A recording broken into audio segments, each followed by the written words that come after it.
we're going to count it down from here down when we get to 10. Are you ready? Happy New Year early. In 10, 9, 8, 7, 6, 5, 4, 3, 2, 1. Happy 2000!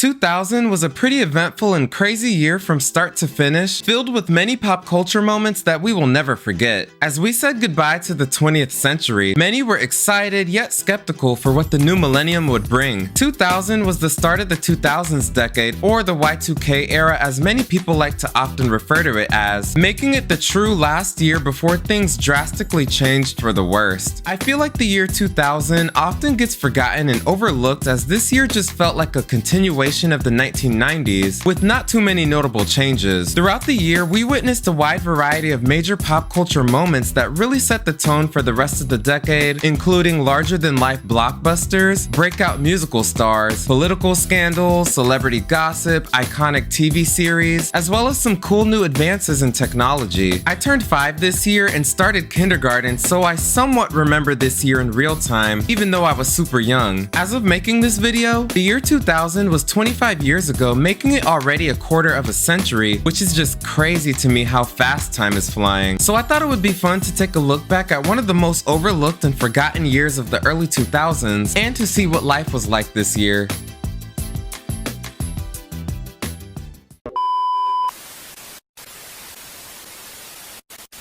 Like I said earlier, this year feels somewhat forgotten, as many people tend to overlook it when discussing the 2000s decade as a whole. I feel like this was a pretty normal year where nothing too crazy or out of the ordinary happened. 2000 was really the oddball year, as we were just coming out of the 90s, and just a year before a major life-changing event took place, making this year feel somewhat sandwiched in between the chaos. I like to call this year 1999 2.0, as it was pretty much a repeat of that year, with many trends still lingering around. In sports, the New York Yankees won 4 games to 1 over the New York Mets at the World Series, with Derek Jeter as the series MVP, while the LA Lakers won their first NBA title in 12 years, defeating the Indiana Pacers 4 games to 2. Tiger Woods was at the height of his career this year, as he won the US Open, the British Open, and the PGA Championship, making him the first golfer since Ben Hogan in 1953 to win 3 majors in a calendar year. The 2000 Summer Olympics took place in Sydney, Australia, where the United States won the most medals with 97 and the most gold medals with 40. Some of the big winners included Ian Thorpe, Leontine Morsel, Alexei Nemov, Jenny Thompson, and Bridget McMahon, as well as many others. Y'all, please be nice to me in the comments, as I know I probably butchered these names, but you know what? That's okay. That's okay. I'm not the best at pronunciating names that I don't recognize, but you know,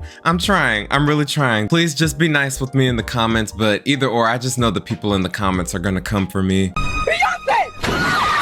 Technology this year was still stuck in the 90s, as clunky mobile phones, dial-up internet, and personal digital assistants were still very popular. While email was becoming more common, face-to-face communication, fax machines, and physical letters still played a significant role in our everyday lives. This year, we saw the launch of Windows ME, the release of Windows 2000, the Nokia 3310 cell phone, and the release of the PlayStation 2, which, speaking of, due to many shortages, the PlayStation 2 sold out in many retail stores, with people selling them on eBay for over $1,000, making it the most popular and highest selling gaming console of the year. Remember when people used to use eBay back in the day? Why is this game worth waiting up all night? Because it's the entertainment system of the future. Not only does it play video games, DVD movies, CDs, but it connects to the internet, and we all know the internet is now and forever. Some of the most popular video games that were released this year included Madden 2001, The Legend of Zelda Majora's Mask, Final Fantasy IX, Tony Hawk's Pro Skater 2, NBA 2K1, WWF SmackDown 2, Know Your Role, Diablo 2, Spyro Year of the Dragon, and the first installment of The Sims, as well as many others. Throughout the year, there were several major celebrity moments that had everyone in a chokehold from January to December. At this year's Oscars, Billy Crystal hosted the show for a 7th time, where 47 million people tuned in, making it one of the most watched Oscars Oscars ceremonies ever. American Beauty won 5 awards, including Best Picture, while The Matrix won 4 awards that night. Other major winners included Sam Mendes, Hilary Swank, Kevin Spacey, or as I like to call him, he who shall not be named, Michael Caine, and Angelina Jolie, as well as many others. At this year's Grammys, we saw a wide variety of artists win many awards in multiple different categories. Some of the big winners of the night included the Red Hot Chili Peppers, Sarah McLachlan, the Dixie Chicks, Whitney Houston, Cher, Sting, and Christina Aguilera, amongst many others. R&B girl group TLC were nominated for 8 awards, winning 3, including Best R&B Album, Best R&B Song, and Best R&B Performance by a duo or group with vocals, while Carlos Santana tied Michael Jackson's record for most awards won in a single night. Santana's comeback album Supernatural was awarded a total of 9 awards, including Record of the Year, Song of the Year, and Album of the Year. And this just goes to show you that age is nothing but a number. Perhaps the most talked about moment of the night was J-Lo wearing her now iconic green Versace dress. Her dress became one of the most searched things on the internet this year and was later cited as the main reason why Google Images was created. You just had to be there. Speaking of fashion, now enjoy these random red carpet looks from this year.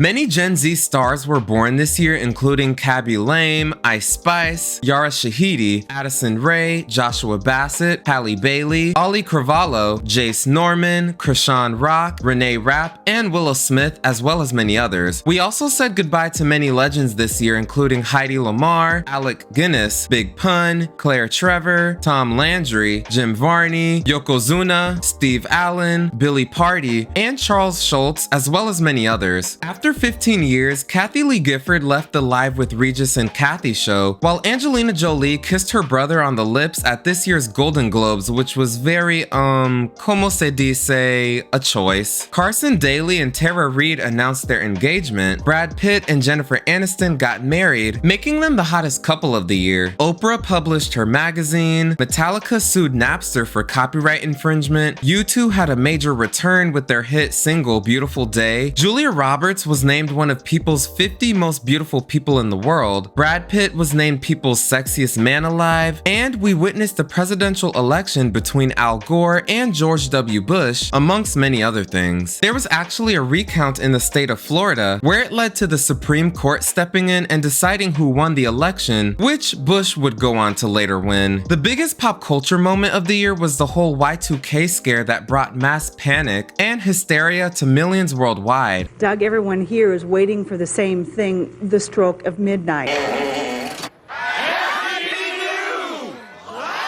Oh no, it's happening.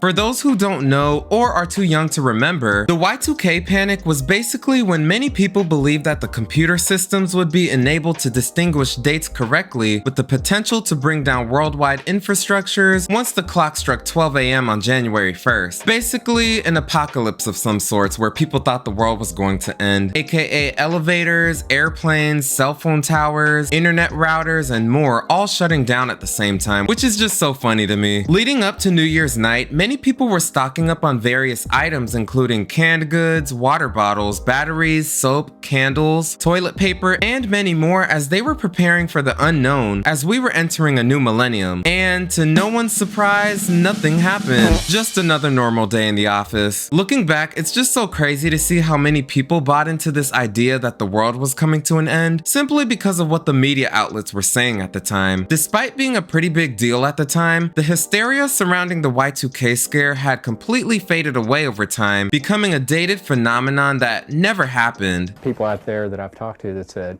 there's nothing gonna happen. What are you basing that on?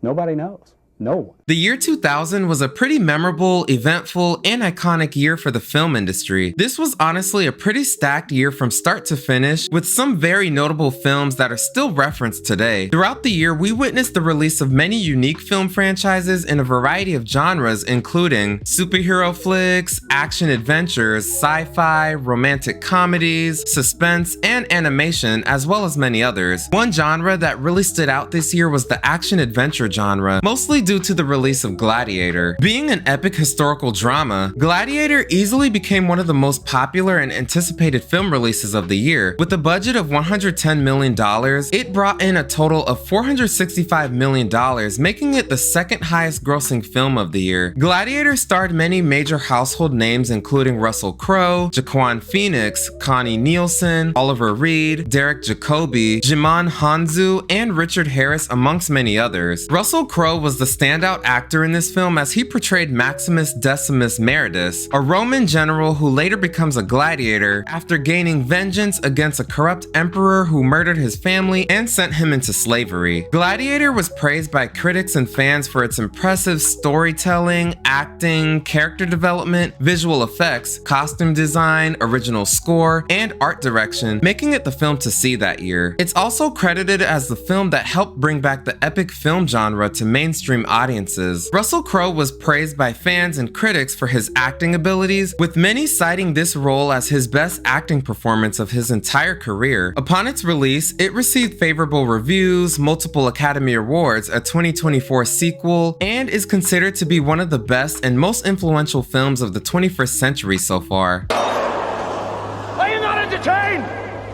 Are you not entertained? Is this not why you are here?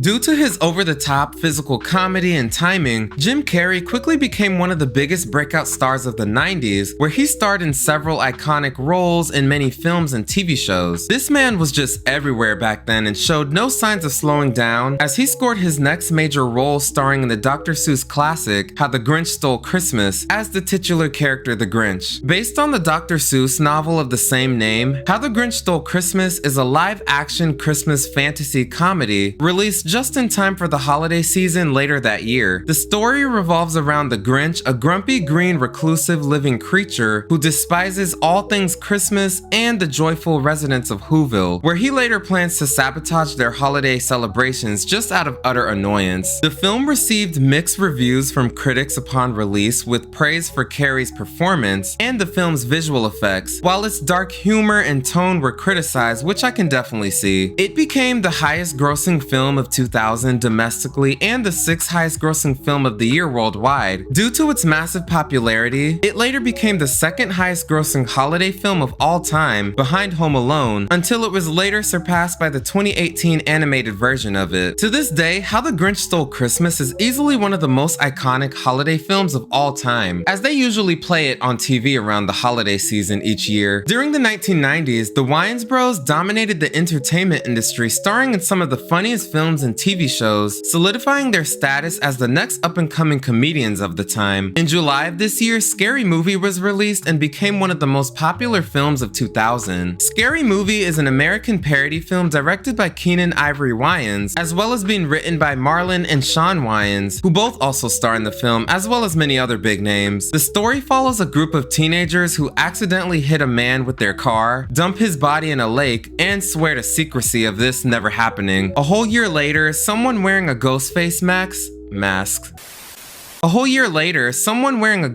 mask and robe begins hunting them down one by one. The film is a parody of multiple genres, including the horror, slasher, and mystery film genres that were really massive back in the day. Several 1990s films and TV shows are also spoofed, as the script primarily follows the plot of the popular slasher films Scream and I Know What You Did Last Summer. Some films and TV shows like Halloween, The Shining, Friday the 13th, The Usual Suspects, The Sixth Sense, The Blair Witch Project, The Matrix, and Buffy the Vampire Slayer were also parodied in some scenes, making it one of the standout films of the year. Scary Movie was definitely funny and all over the place. It's definitely a dated film where you can tell exactly what year this film came out. The film actually received mixed reviews from critics, with many finding the humor gross, crude, forced, and over the top. Although it has received more favorable reviews from audiences over the years, Scary Movie produced many successful sequels and is credited as one of, if not the best parody film of all time. Throughout the year, Walt Disney Animation Studios released their 39th and 40th animation films to great success. Dinosaur and The Emperor's New Groove were among some of the most anticipated film releases of the year, despite being overlooked by many Disney fans. Surprisingly, Dinosaur became the highest grossing film of the two, making $349 million worldwide, later becoming the 5th highest grossing film of the year. Dinosaur is also the first film from Disney to be fully 3D animated, which is pretty cool at the time. The film was released on May 19th to generally positive reviews from critics who praised the film's opening sequence, soundtrack, and animation, but criticized the story for its lack of originality. It's honestly pretty boring and forgettable in my opinion, but I do appreciate Disney for taking a risk and trying something different, even if I'm not a big fan of it. The Emperor's New Groove, on the other hand, was the second Disney film that was released towards the holiday season this year. The film included an ensemble voice cast featuring David Spade, John Goodman, Eartha Kitt, Patrick Warburton, and Wendy Malick, amongst many others. It received generally positive reviews from critics, but unfortunately underperformed at the box office compared to the very successful Disney Renaissance films released in the 1990s. Despite underperforming at the box office, the film has gained a cult following over the years and became the highest selling home media tape of 2001. And this was honestly one of my favorite movies growing up, as I still quote it here and there, like the whole "pull the lever, Kronk." Like, that is one of my go-to lines. It's so funny. You just had to be there. To this day, The Emperor's New Groove is easily one of the funniest and underrated Disney films to ever exist.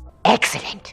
A few drops in his drink, then I'll propose a toast, and he will be dead before dessert. Which is a real shame, because it's going to be delicious. Hey, everybody hits their stride.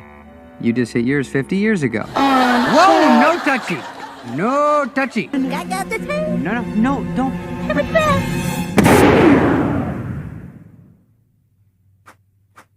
Ha!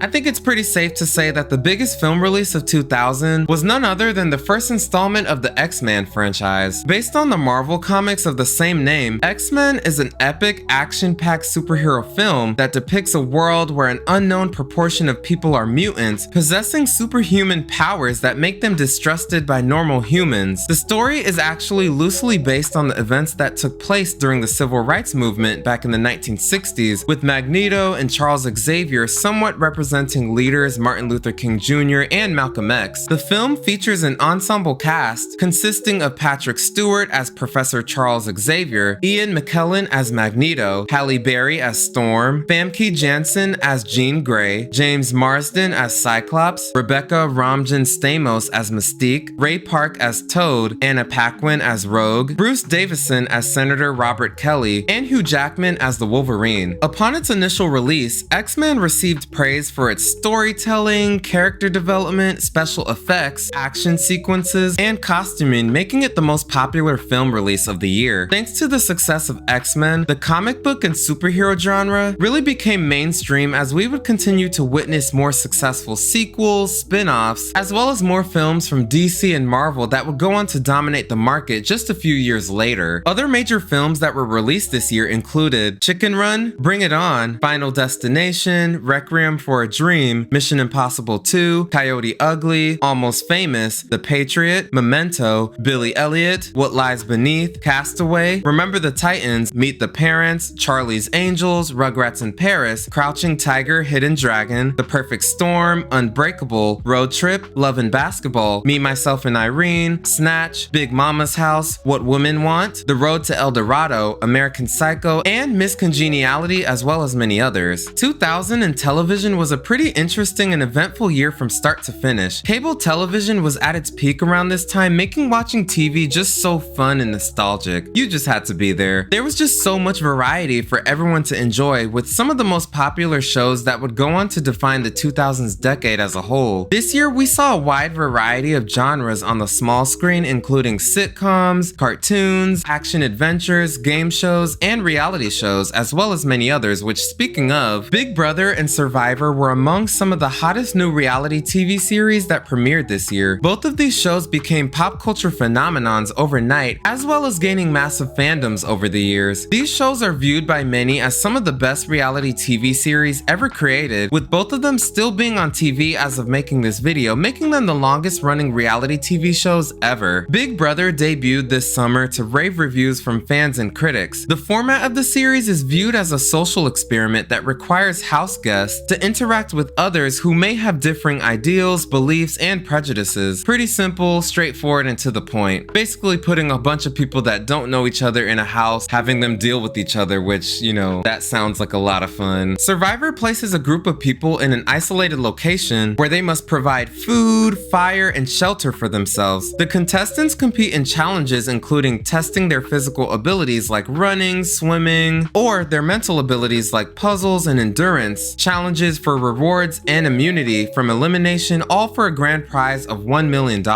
And this show would go on to inspire many other reality shows. Richard Hatch became the first official winner of the US version of the series, instantly shooting him into stardom, which further helped the legacy of the show. As of today, Survivor is arguably the most influential and popular reality television series ever created. Throughout the year, there were plenty of shows targeted towards a younger preschool demographic with a focus on educating children on various topics. Some of these shows included Clifford the Big Red Dog, Between the Lions, Corduroy, and Maggie and the Ferocious Beast, as well as many others. In August of this year, Nickelodeon debuted their newest series, Dora the Explorer. Dora the Explorer revolved around a young girl named Dora who's of Latin American origin, and her best friend Boots the monkey. The show usually revolves around a problem or a goal presented to the characters at the start of the show, later going on a mission in order to achieve and resolve that goal. It also had a focus on teaching children Spanish, which helped the show stand out from other children's shows at the time. The show was also very interactive, teaching children problem-solving skills, manners, communication skills, critical thinking skills, and many others. The show was so popular that it spawned a spin-off television series, a sequel television series, a reboot, and a live-action feature film that's actually pretty funny in my opinion. I watched it during lockdown and I found myself laughing more than I should have as a grown adult. Dora the Explorer is considered by many to be the most influential and successful preschool show in recent memory. As of now, Dora has made over $15.8 billion in merchandise, making it one of the highest grossing media franchises ever. She's got a point, she's an icon, she's a legend, and she is the moment.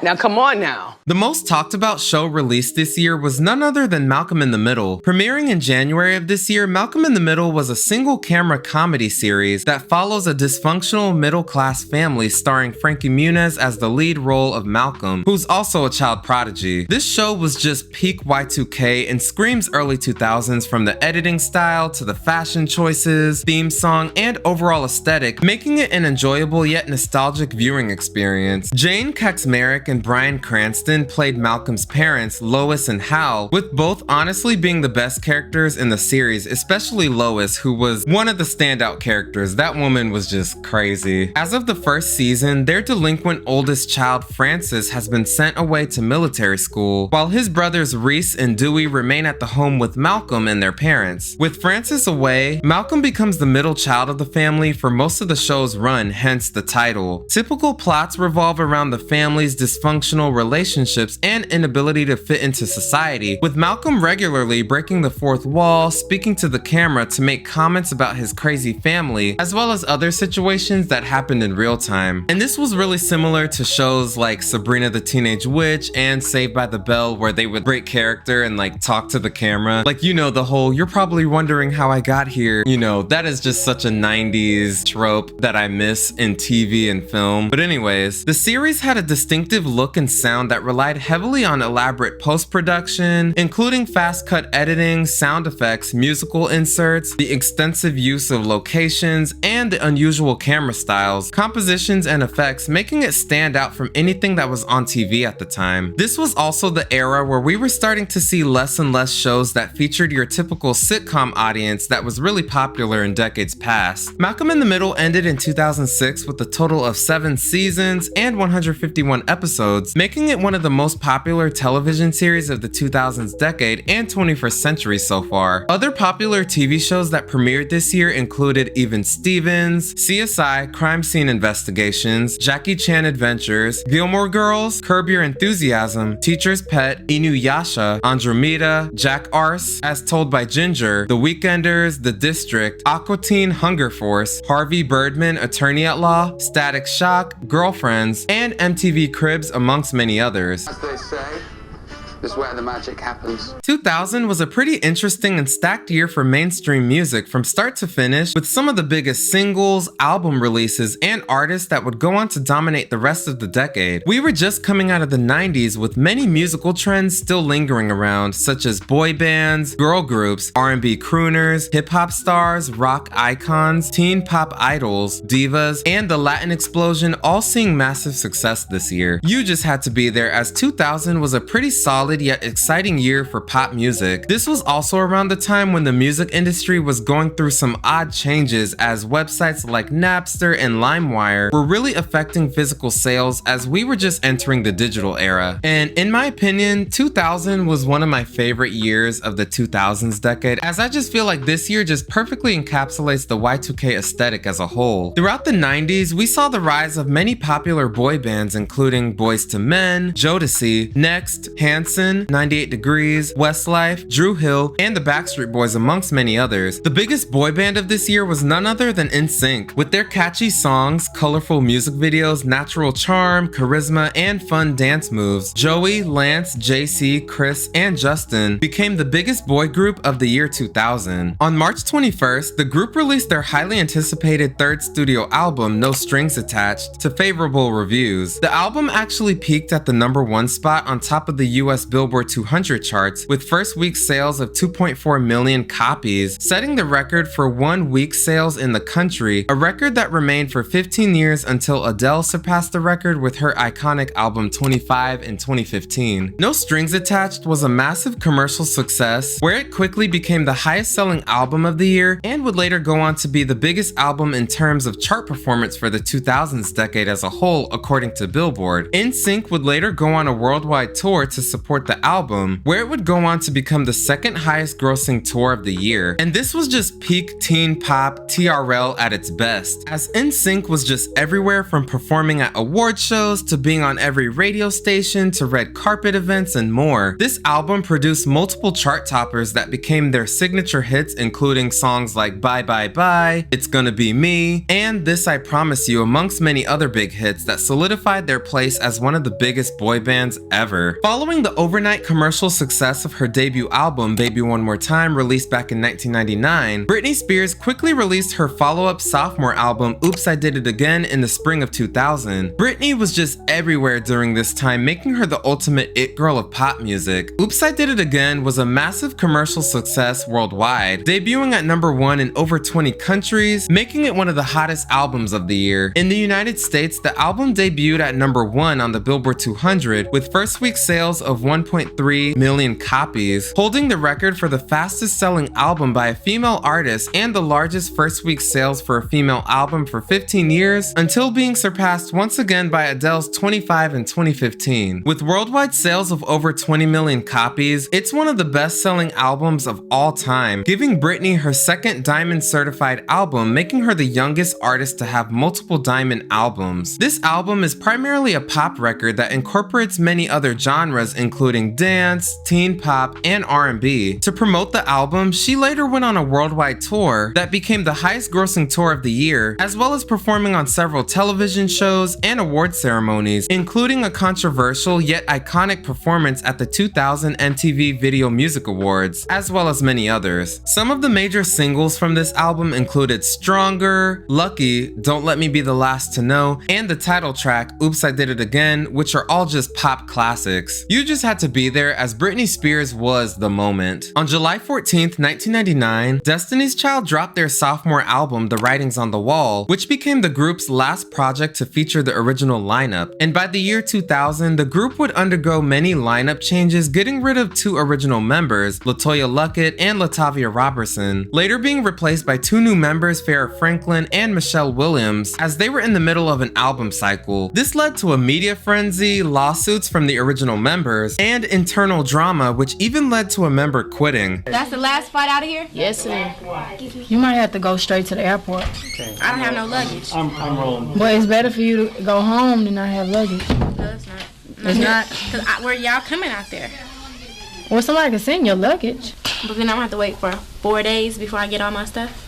Well, it's either that or you gonna probably miss your flight. Yeah, you could tell who didn't last long in the group. Besides the drama and controversy, Beyonce, Kelly, LaToya, Latavia, Farrah, and Michelle all had a pretty crazy and eventful year to say the least. Throughout the year, Destiny's Child was just everywhere, from TV interviews to the radio stations to every major award show, commercials, magazines, and red carpet events, making them one of the hottest groups of the year. Matthew had them girls working back then. The Writings on the Wall is widely considered to be Destiny's Child's breakthrough album that really launched all of the ladies to superstardom. Featuring an array of bubble sound effects, record scratches, beeps, clicks, and glitchy production, the album fit right in with the futuristic sound that was trending in R&B and pop music at the time. Bills, Bills, Bills, Jumpin' Jumpin', Independent Women Part 1, and Say My Name were amongst some of the most popular songs of the year. Say My Name became the group's signature hit, where it peaked at the #1 spot on the Billboard Hot 100 for a total of 3 weeks, making it one of the hottest and inescapable songs of the year. With worldwide sales of 13 million copies, The Writings on the Wall is one of the best-selling girl group albums and best-selling R&B albums of all time. Christina Aguilera was another major breakout artist around this time with the release of her self-titled debut album released back in the summer of 1999. By the turn of the new millennium, Christina was everywhere, quickly becoming a household name, making her one of the most popular artists during the Y2K era. Throughout the year, she released many chart toppers, a Christmas album, had multiple interviews, live televised performances, and even won her first Grammy Award as a new artist. You just had to be there, as she was just the next young superstar in music. Her debut album was a massive success, where it remains her highest selling album with over 14 million records sold worldwide. The album received positive reviews, with critics praising her vocal performance and technique. Primarily a dance pop and teen pop album, it also incorporates elements of bubblegum pop, R&B, soul, hip hop, as well as your typical 90s ballads. And her label was clearly trying to make her a Britney clone, as she was just the blueprint for white teen pop artists around this time. Hi guys, so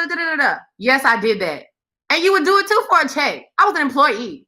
And I was gonna get Employee of the Month, and that's on period. Yes, I know somebody in the comments is gonna school me, and I know she's half Ecuadorian, but you know, she's white passing. The album spawned 4 top 10 singles that were everywhere, including Genie in a Bottle, What a Girl Wants, and Come On Over Baby, All I Want Is You, which all topped the Billboard Hot 100 charts between 1999 and 2000. I Turn to You actually peaked at the #3 spot on the Hot 100 later that year, making it the only single from this album that didn't go to #1. Despite being seen as just another Britney clone at the time, Christina was able to later carve a lane for herself, where she became one of the most influential artists of the 21st century. Throughout the year, we witnessed the rise of many new artists in different genres, with some who would go on to dominate the 2000s decade. Some notable artists that debuted this year included Coldplay, Nelly, Linkin Park, Ludacris, Pink, Nelly Furtado, Carl Thomas, and Sisqó, as well as many others. One artist that really rose to prominence this year was none other than Eminem. Now, I already know I'm gonna get some comments of people who are like, he debuted in the 90s and he put out music in the 90s and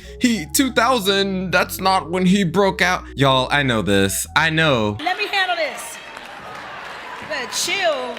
You better lay low. After releasing a few projects during the late 90s, Eminem signed with Dr. Dre's Aftermath Entertainment and subsequently achieved mainstream popularity in 1999 with the Slim Shady LP. Following the success of that, he released his highly anticipated third studio album, the Marshall Mathers LP, in May of 2000. The album features introspective lyricism reflecting Eminem's thoughts on his rise to fame, criticism of his music, and estrangement from his family. As a transgressive body of work, it incorporates hardcore hip-hop, satirical hip-hop, and horrorcore, as well as many other subgenres. With this album, Eminem continued to be a controversial figure amongst the general public, not just for being a white male rapper, but for other reasons which further propelled him to the forefront of American pop culture. Despite being a talented rapper, Eminem received a lot of criticism centered on his lyrics that were considered violent, homophobic, and even misogynistic at times. He even referenced Columbine in a few of his songs, which is just crazy. With some crazy lyrics like this, I just feel like Eminem perfectly encapsulates the Attitude Era from the Y2K years. There's actually a whole video on this topic on YouTube. I'm gonna insert it right here. He's really lucky he debuted back then because he would have gotten canceled had he came out in the 2010s with crazy lyrics like this. Future Second Lady Lynn Cheney criticized the lyrics at a United States Senate hearing as misogynistic and violent amongst women, while the Canadian government considered refusing Eminem's entry into the country, which is just crazy to me because times have definitely changed and artists are doing way worse than what he was doing back then. But I digress. Despite the controversies, his album received widespread acclaim from critics who praised Eminem's lyrical ability and considered the album to have emotional depth. The album spawned 3 hit singles, The Real Slim Shady, The Way I Am, and Stan, and features guest appearances from multiple artists including Snoop Dogg, Dr. Dre, and Dido, amongst many others. The Marshall Mathers LP has been included in numerous all-time lists and is widely regarded as Eminem's greatest album. As of making this video, it has sold over 25 million copies worldwide, making it one of the best-selling albums of all time, and is certified 12 times platinum and diamond by the RIAA. This album helped solidify Eminem as one of the greatest rappers of all time, where he would go on to dominate and become the highest-selling musical artist of the decade. Some of the biggest hits of the year included Try Again from Aaliyah, Kryptonite from 3 Doors Down, Breathe from Faith Hill, Maria Maria from Santana featuring the product GMB, I Wanna Know from Joe, Case of the X from Maya, All the Small Things from Blink-182, I Knew I Loved You from Savage Garden, Everything You Want from Vertical Horizon, Music from Madonna, Show Me the Meaning of Being Lonely from the Backstreet Boys, I Try from Macy Gray, That's the Way It Is from Celine Dion, Doesn't Really Matter from Janet Jackson, Other Side from Red Hot Chili Peppers, The Next Episode from Dr. Dre and Snoop Dogg, It's My Life from Bon Jovi, With Arms Wide Open from Creed, Back at One from Brian McKnight, There You Go from Pink, You Sang to Me from Mark Anthony, Thong Song from Sisqó, and He Wasn't Man Enough from Toni Braxton, amongst many other hits.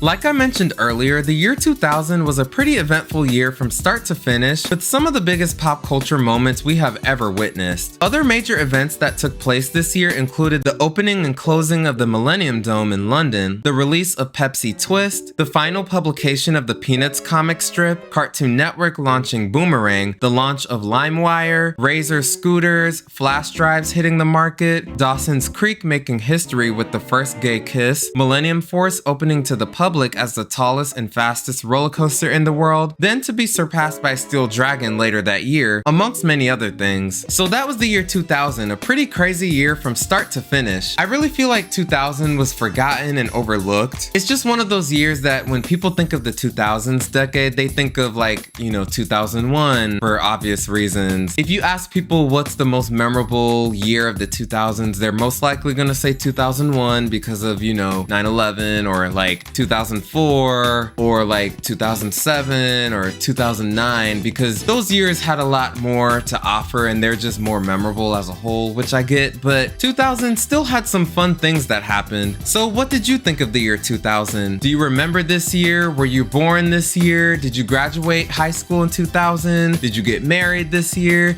Did you start middle school? Did you get a PlayStation 2 for Christmas this year? What was your favorite TV show? What was your favorite film release this year? year? Were you a Britney fan? Were you into Eminem? Were you into Destiny's Child? Were you team NSYNC or Backstreet Boys? What did you think of the whole Y2K Millennium Scare? Did you watch any of these award shows? And what did you think of the year 2000 as a whole? Let me know down below.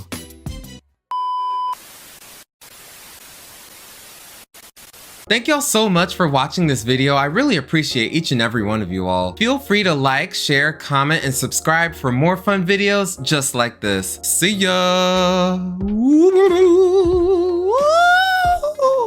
Ooh, I lost my voice.